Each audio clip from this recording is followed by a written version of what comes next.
Bonsoir à tous et merci de nous rejoindre dans l'info continue ce jeudi 17 avril 2025. On se propose ce soir de traverser nos frontières pour évoquer un peu l'actualité de nos voisins de la sous-région, ces États dans lesquels les dirigeants actuels sont arrivés au pouvoir par coup de force. On cite pêle-mêle la Guinée-Conakry, le Niger, le Mali, le Burkina Faso et le Gabon. En clair, ce sont des États commandés actuellement par des hommes en uniforme.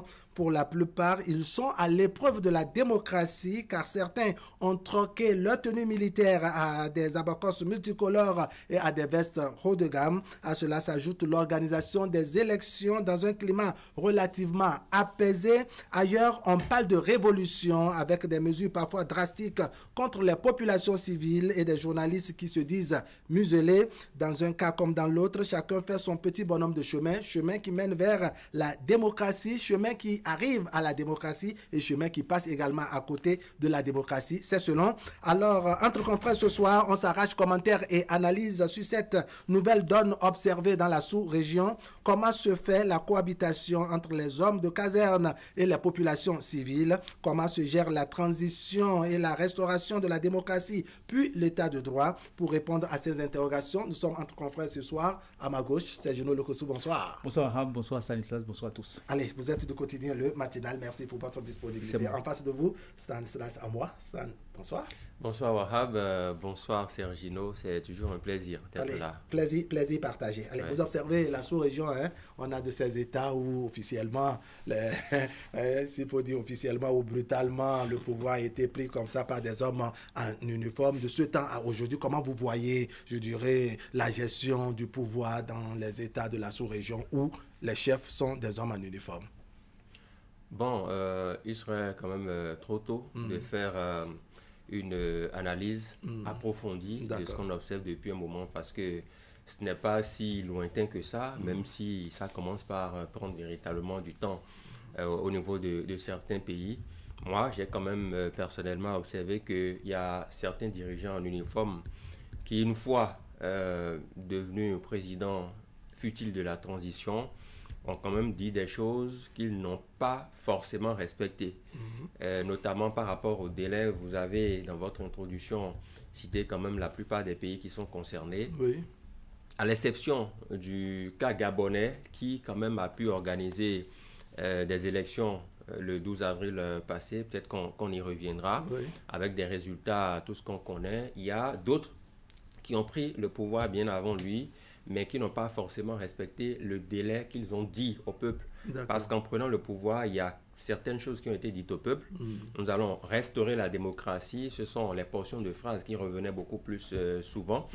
Mais force a été de constater que dans les faits, ce n'est pas toujours ça. Au Niger, on a quand même observé que récemment, je crois en février, ils ont fait les assises nationales qui officialise maintenant une nouvelle transition de 5 ans. D'accord. Donc, sans élection. Sans élection, bien sûr. Et celui qui dirige le Niger aujourd'hui, est là jusqu'en 2030, avant maintenant qu'on ne parle d'élection. Et donc, quand il y a des cas de figure comme ça, on peut rester sur notre faim en estimant que les promesses qui ont été faites au début en renversant les régimes démocratiques, ces promesses-là n'ont pas été tenues. D'accord. Vous, Sergino Lokosu, comment vous voyez, je dirais, la gestion du pouvoir, l'évolution des choses dans la sous-région où nous avons affaire à des hommes en uniforme au pouvoir? Je pense que pour faire une analyse de la situation, il faut quand même jeter un regard dans le passé, un regard passéiste, pour rappeler ce proverbe africain qui dit de ne pas regarder là où on est tombé, mais de regarder là où on a trébuché. Je pense que les putsch ne sont pas venus comme ça du jour au lendemain. Les putsch sont venus en quelque sorte pour réclamer un mieux-être, parce que c'est le langage tenu par ceux-là qui ont opéré des putsch, et d'autres disent que le putsch n'est pas la fin de la démocratie, et donc ils vont gérer la transition comme l'a rappelé mon confrère, et puis après organiser des élections libres et transparentes. Ce qu'on sait, on sait qu'avec l'avènement de ces putsch, il y a d'autres réclamations qui sont venues après, notamment le changement des systèmes de gouvernance, le changement des partenariats entre le colonisateur et le pays. Et donc, dans beaucoup de pays, on se dit pourquoi la nature a doté ces pays-là des ressources minières importantes, notamment l'or, l'uranium et un certain nombre de ressources, et que dans le même temps, le pays est classé comme pays le plus pauvre du continent, enfin, lors des classements. Et donc, par rapport à ça, c'est sûr que celui qui est là, élu démocratiquement, aurait des accointances, aurait noué des partenariats qu'on ne maîtrise pas, avec le colonisateur, notamment dans cette partie de l'Afrique que vous avez citée, le Niger, le Mali, et un certain nombre de pays qui disaient qu'il fallait quand même essayer de rompre avec le colonisateur qui n'est rien d'autre que la France. Et donc je pense que pour faire une analyse globale de cette situation, il faut dire que oui, c'est vrai, il y a la démocratie, mais si ceux-là qui ont été élus démocratiquement par les unes ne respectent pas un certain nombre de choses. Ils ont été élus pour quand même améliorer les conditions de vie des populations. Ils ont été choisis par le peuple. D'ailleurs, la signification de la démocratie la plus simple, c'est le pouvoir du peuple par le peuple et pour le peuple. Et donc parfois, on se dit qu'on travaille pour le peuple, ces dirigeants-là, mais finalement, le peuple ne se reconnaît pas. Ceci dit, je ne valide pas le fait que prendre le pouvoir par les armes est une bonne chose. Non, parce que la démocratie est venue dans la plupart de ces États africains après l'indépendance. Et l'indépendance a été acquise au prix d'âpres luttes. Et donc, quand on met un système de gouvernance en place, je pense qu'il faut quand même... Il faut le respecter. Mais ce qu'on va souhaiter, c'est quoi? Le putsch n'est pas une bonne chose, mais ceux-là, les États dans lesquels il n'y a pas encore eu de putsch, c'est que les gens n'ont qu'à organiser les choses comme cela se doit pour éviter les uns les autres. Parce que quand vous prenez par exemple les institutions au niveau régional, on parle de... Je donne un exemple tout simple. La CEDEAO, par exemple, on dit que c'est la CEDEAO des peuples.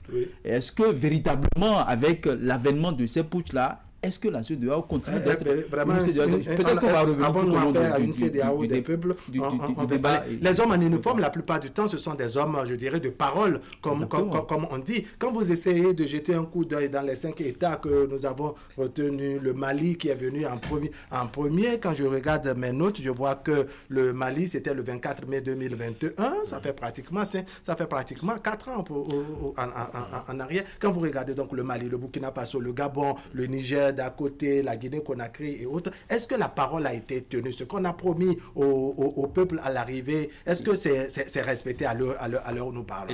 Allons-y au cas par cas. Justement, c'est ce que je disais tout à l'heure. Dans votre premier développement. Justement, à l'exception du Gabon, qui est venu en dernière position, quand on prend la liste de ceux qui ont renversé les régimes qui étaient alors en place, à l'exception du Gabon qui a tenu pratiquement parole. Le Gabon, c'était le 30 août 2023.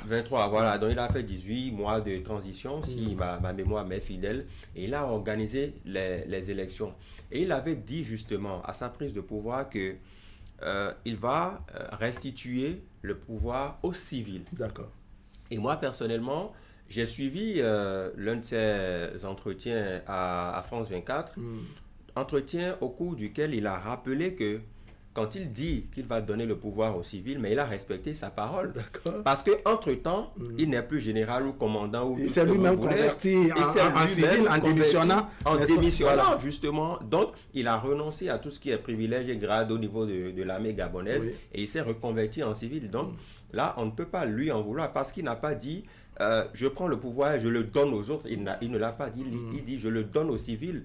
Et pendant sa transition, justement, il a tout fait pour redevenir civil lui-même, pour remplir les conditions. Voilà. Et il a organisé des élections où les gens étaient aux urnes. On a vu, même si on peut analyser le score, autrement, on va venir sur Voilà, mais avant lui, justement, tous ceux-là, quand on prend le cas du Niger, par exemple, où le général Abdourahmane Tiani a renversé son prédécesseur Bazoum en 2023, eh bien, ce n'est pas ce qui avait été dit. Mais récemment, je vous l'ai rappelé, en février, ils ont fait des assises nationales. Ils ont tenu des assises nationales qui lui confère maintenant une nouvelle transition officielle de 5 ans. C'est-à-dire c'est après les 5 ans maintenant qu'on verra comment est-ce qu'il faut aller aux élections ou pas. S'il avait dit cela en renversant Bazoum en 2023, je ne pense pas qu'il serait encore là. Au Burkina Faso, on a eu des velléités de renversement du général Ibrahim Traoré, le capitaine. Exactement. Il y a eu assez de velléités, assez de rumeurs qui distillent dans l'opinion que des gens voudraient lui aussi le renverser. C'est vrai qu'à plusieurs reprises, il a toujours démenti qu'il n'en est rien, qu'il est sûr. Donc voilà un peu ce à quoi on assiste. Et je pense que les hommes en uniforme une fois le pouvoir pris, n'ont plus respecté parole, à l'exception du cas gabonais. D'accord. Alors, on prend le cas gabonais et le reste des États qui sont venus, je dirais, en termes de coup d'État avant, bien entendu, le Gabon. Est-ce à dire que c'est un peu compliqué, je dirais, de se convertir en démocrate? Je ricanais dans le canon féroce depuis que la question a été abordée. Pourquoi vous dites quoi? Il y a deux logiques qu'il ne faut pas oublier. Quand on n'est pas dans le pouvoir, on fait des commentaires, on fait des discours. Mais entre ce discours et la prise la pratique, on va dire elle-même, il y a une différence. Je me rappelle quand vous avez abordé la question de cette poésie de ma maîtresse quand j'étais au CP, enfin au CM ou au CM2, j'ai une orange et je la mange. Quel fruit délicieux, j'en voudrais bien deux. Le pouvoir est ainsi en Afrique. Qu'il soit arraché. Mais quand on a deux, on en veut parfois trois. Quand qu'il soit arraché par les unes ou par les âmes, c'est comme ça. C'est pourquoi les transitions sont devenues élastiques dans ces états-là. Il faut les comprendre. Mais ce qu'on va souhaiter, c'est qu'il faut véritablement qu'il n'y ait pas ça sur le continent. Ça ne donne pas quand même une bonne leçon de politique et de démocratie sur le continent. Il faut quand même que la transition se soit respectée. Quand on prend le pouvoir, c'est la plupart du temps, ils prennent le pouvoir pour dire celui qui est là, il ne fait pas le jeu du peuple, et donc nous on prend le pouvoir, on organise la transition, mais les transitions sont devenues éternelles entre griffes. Pourquoi c'est comme ça? Je pense qu'ils sont dans le pouvoir, ils ont aussi constaté que le pouvoir, il y a des privilèges qui sont accrochés au pouvoir, donc ils s'accrochent au beefsteak, ils ne veulent pas quitter. Alors qu'ils doivent quitter pour quand même que le pays soit vraiment un pays. Est-ce que vous pensez que la transition n'est pas en train d'être un peu hectométrique au niveau des autres États, parce que peut-être au Gabon les réalités ne sont pas les mêmes? Oui, je pense que déjà c'est un constat que les transitions sont devenues élastiques, mais il y a que justement, ils peuvent prendre exemple sur le cas gabonais, parce que le cas gabonais, lui, il a dit qu'il retournera le pouvoir au civil. Il a tout fait pour se reconvertir en civil, et donc les autres peuvent lui emboîter les pas, parce que quand vous dites que vous allez il y a toujours quelqu'un pour donner le signal, comme on dit. Exactement, mais quand vous dites que vous allez restaurer l'ordre constitutionnel, c'est très important, c'est ce qui est dit au peuple.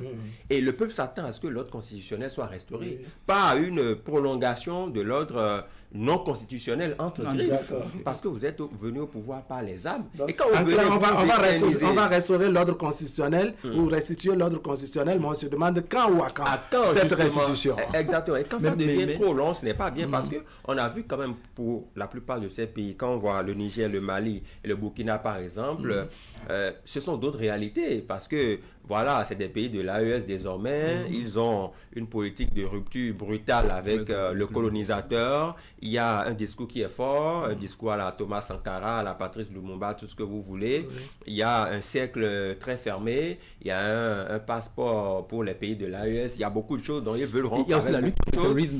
C'est ça, justement, il y a la lutte contre le terrorisme. Donc, je pense que c'est des leviers sur lesquels eux, ils se tablent pour ne pas quitter. Parce qu'ils se disent peut-être, quand ils vont quitter, qui est là tout de suite pour rentrer dans la dynamique. Mais je pense que quand vous donnez votre parole au peuple, il faut véritablement la respecter. Quand on revient au cas du Niger très rapidement, ce qui est arrivé au Niger, on ne le souhaite à personne.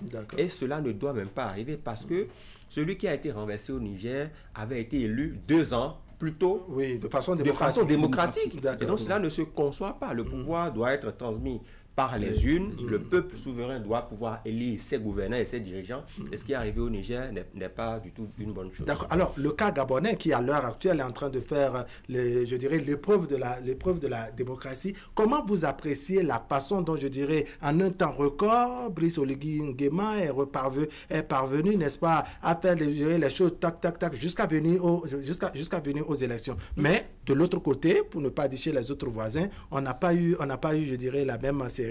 Non, en fait, c'est le respect de la parole donnée, mais ça n'a pas été fait. Les autres aussi sont des amis en uniforme, des hommes en uniforme. Oui, je n'en dis même pas. Lui, il a quitté avant de devenir président de la République. Maintenant, c'est plus le général, c'est monsieur le président. Et donc, lui, il a respecté sa parole. C'est une façon de respecter sa parole. Et de ses vestes, sinon ses treillis militaires, en des vestes, d'autres tenues beaucoup plus civiles, n'est-ce pas, que ça lui facilite plus la tâche que ceux qui sont restés, je dirais, avec les différentes sorties toujours en uniforme. Justement, parce que lui veut respecter la Constitution. La Constitution ne permet pas à un homme en uniforme de prendre le pouvoir et de revenir maintenant de façon démocratique. C'est pourquoi il a tout fait de démissionner d'abord pour changer de statut. Il n'est plus monsieur le général, c'est monsieur le citoyen lambda qui est allé aux élections, qui est devenu maintenant monsieur le président. Mais moi, ce sur quoi je l'attends, c'est que les promesses qu'il a faites au peuple gabonais, notamment, parce que quand il venait, il disait qu'il libérait le peuple. C'est le libérateur. Il a libéré, ça fait près de 50 ans qu'on avait la dynastie gabonaise, enfin, des Bongo au pouvoir. Donc, il est venu libérer. Moi, le point sur lequel je l'attends, c'est les promesses mirobolantes qu'il a faites au peuple. Est-ce qu'il pourra respecter ces promesses-là? C'est vrai que l'élection a eu lieu, mais il y a quand même des quintes de reproches. Il y a que les opposants, reprochaient au système, à la machine électorale mise en place, que c'était une machine qui avait écrasé les opposants et que finalement, on n'a pas respecté, les choses comme ça se doit.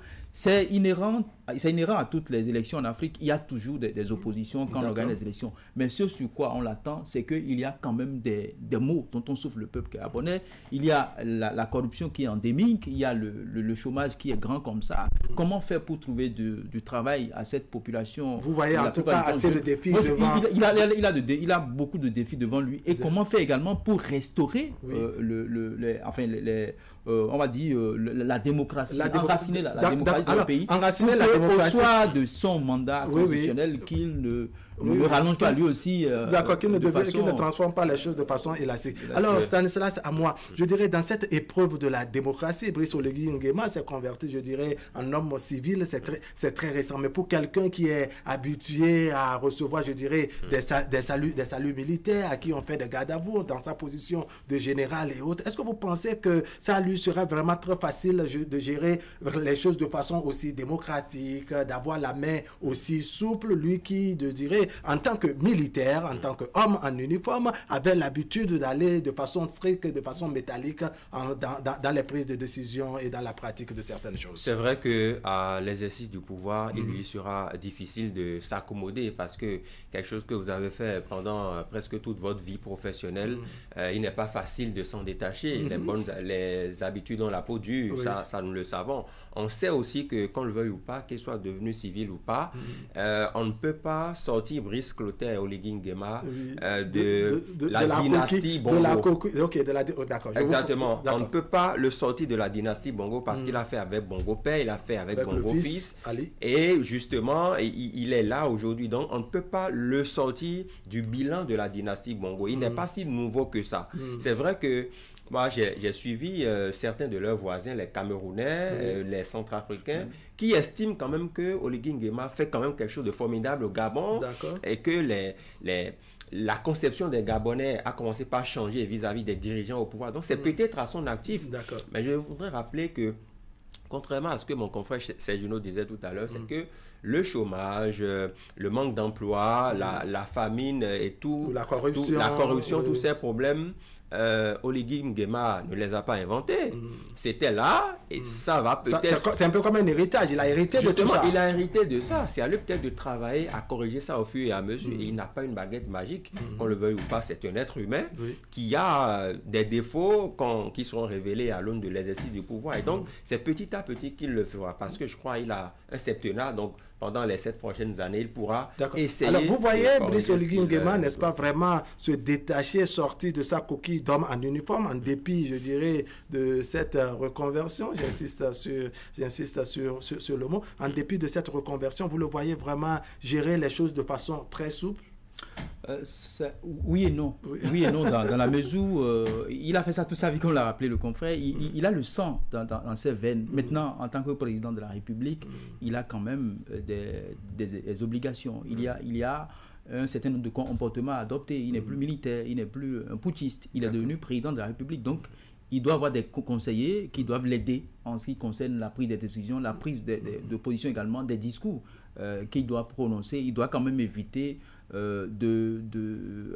d'avoir une certaine force dans ses prises de décision et de position également. Je pense qu'il a été... Travailler sur les mots, les éléments de langage. Exactement, pour tous les Gabonais. Il a été, lui, avec des défis. Je crois qu'il a hérité. Mais on peut hériter des mots et avoir la bonne stratégie. C'est ce à quoi on va l'inviter. Avoir la bonne stratégie, gérer de sorte que tous les Gabonais et toutes les Gabonaises puissent se sentir dans sa gestion, qu'il n'y ait pas, oui, opposants, mais que les conditions de vie soient améliorées, parce que c'est le peuple. Quand vous prenez les discours, nous défendons le peuple, enfin, de nos présidents de la République, c'est comme ça. Nous défendons le peuple, nous sommes des élus du peuple. Et lui, il a quand même... il a fait un score à la soviétique, hein, 90, 86, 90, hein, 90 oui, un peu moins de 90%. Oui, mais les gens n'ont pas eu plus que ça dans des pays que vous connaissez, mais il brandissait, j'ai été élu à plus de 75% par le peuple. Tout ça. Donc, je pense que... non, je pense que c'est... Vous connaissez très bien. Je pense que... Là, c'est je pense que c'est vrai, il a été élu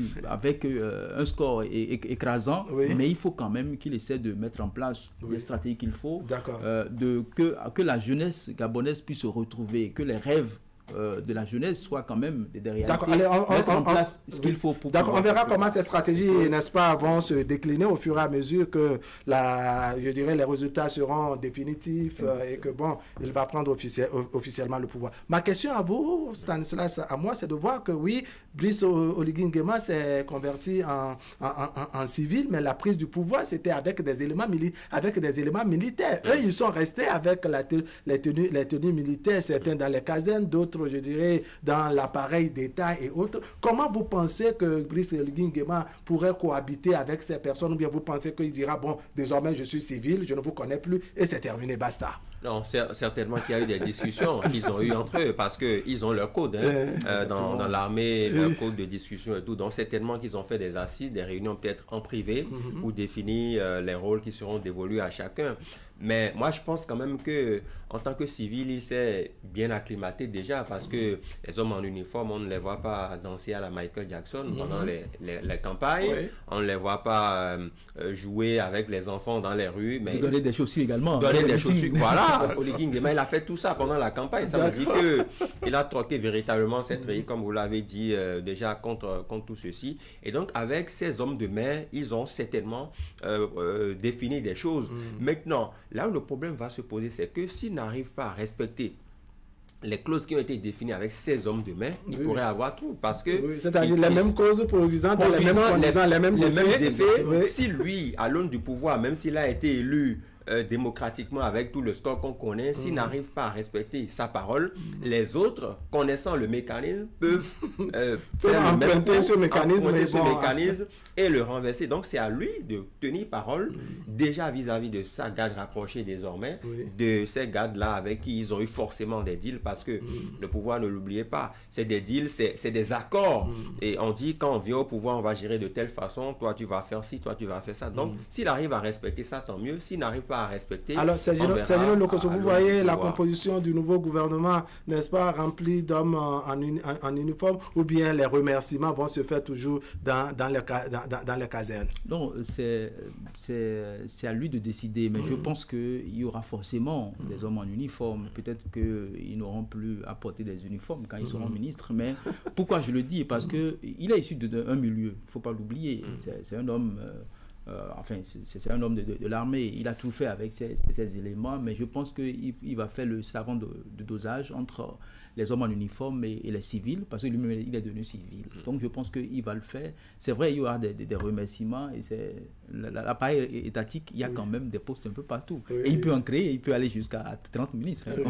Il a la possibilité, s'il tient à remercier ses amis. Mais ce que je sais, et ce que je souhaite, c'est qu'il fasse vraiment la part des choses, que nous ne soyons pas dans une démocratie de dictature, dans une dictature démocratique, où ce sont les militaires qui gouvernent, mais habillés en civil.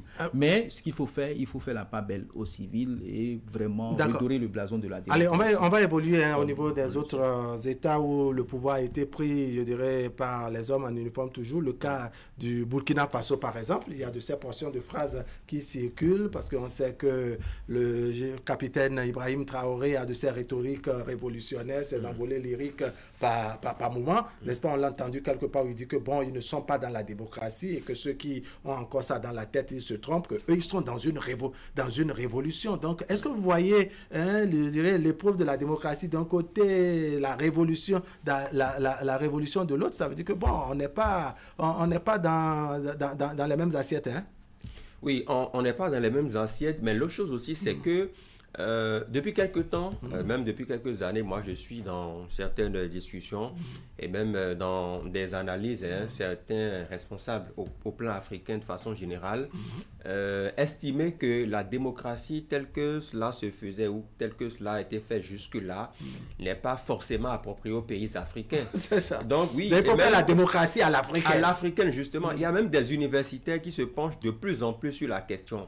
Ce n'est pas qu'il faut renverser totalement la démocratie, mais tel que ça se fait, est-ce que... Mais avant d'aller copier cette démocratie, qui, c'est vrai, nous vient de l'Occident, nous vient d'ailleurs, on a dit que la démocratie est un principe universel. Universel. Donc, on savait dans quoi on se mettait. Non, vous savez, il ne le savait peut-être pas.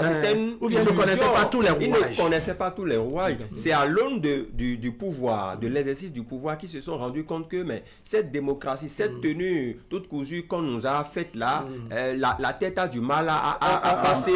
Voilà, c'est franchement, avec nos réalités, ce n'est pas forcément ça. Oui. Et donc, ils se sont rendus compte que à l'épreuve de l'exercice du pouvoir en Afrique, c'est quand même difficile d'observer certaines choses. Donc, quand Ibrahim Traoré parle de révolution au Burkina Faso, il sait de quoi il parle, parce que comme je l'ai dit précédemment, c'est que lui, franchement, on sait que Thomas Sankara, il a bu de source, voilà, il est convaincu de sa théorie et il veut quand même repasser par là. D'accord. Il y a beaucoup de choses qu'il est en train de faire. Donc, oui, forcément, il n'est pas dans la démocratie, il est dans la révolution. Oui. Vivement, justement, que les réalités du Burkina s'accordent à ce qu'il est en train de faire. Allez, Burkina, démocratie avec les élections, pardon, Gabon, démocratie avec les élections, révolution d'un côté, ailleurs on parle de lutte contre le terrorisme et autres. Après le Niger, on a parlé des assises, au cas du Niger, on a parlé des assises nationales et autres. Comment vous voyez la situation et le croisement avec la démocratie? Parce que depuis au moins une trentaine d'années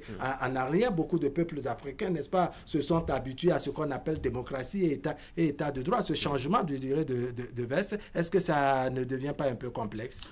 Oui, ça devient un peu complexe. Ils vous diront que les réalités chez eux ont changé. Oui. Et que c'est le style de gestion qui correspond à ça. Qui correspond à ça. C'est ce qu'ils vont vous dire. Mais je pense que l'un dans l'autre, c'est qu'ils sont en train de ramener une certaine façon de faire.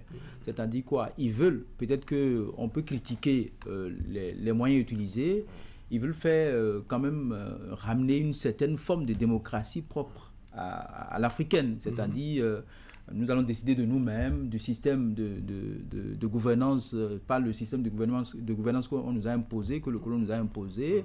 On veut faire un certain nombre de choses. Et quand vous voyez, le discours, c'est quand même pour montrer qu'on veut se détacher du colonisateur. Donc, je crois que si ça leur permet au peuple de répondre, si ça permet de répondre aux aspirations du peuple, que les gens trouvent à manger, que les relations entre les pays limitrophes, parce que c'est aussi ça.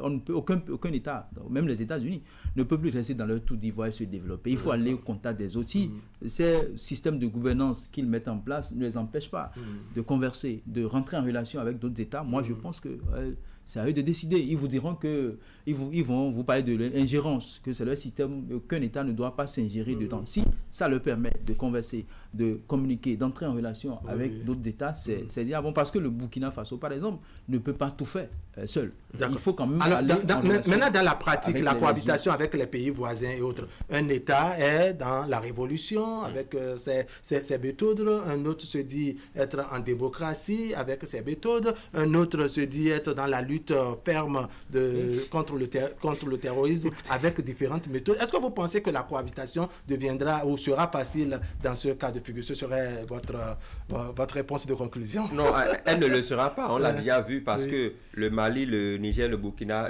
ils se sont déjà enfermés dans l'AES et on attend véritablement la position de la CEDEAO sur la question parce que les réactions, ce qu'on veut de façon franche et directe, on ne l'a pas encore.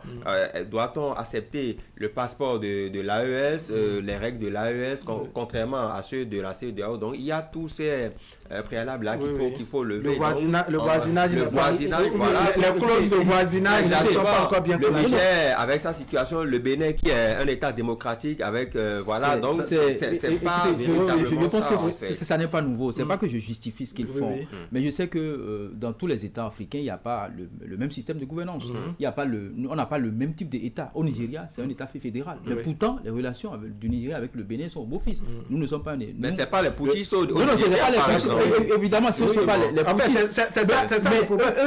La passion, le canal emprunté pour venir au pouvoir, le style de gouvernance, le canal qu'on s'est installé, eux autres ne voient plus le canal. Eux autres, ils sont en train de voir la révolution. Mais les autres voient le canal. C'est là que le problème se pose. C'est-à-dire, vous, ça ne vous gêne pas. Mais moi qui suis votre voisin, par exemple, ça me gêne. On se dit que bon, est-ce que la cohabitation serait passée? Non, écoutez, si avec le temps, aujourd'hui par exemple, le Niger, ce qu'il est, mais le Niger garde de bonnes relations avec le Bénin. Serge Lokosso, merci beaucoup. Stanislas à moi. Merci également. Mesdames, Messieurs, ce serait tout pour aujourd'hui. Merci de nous avoir suivis. L'information continue sur Canal 3 Bénin. Tout à l'heure, la rediffusion à 23h donc et demain autour de 10h30. Allez, portez-vous bien.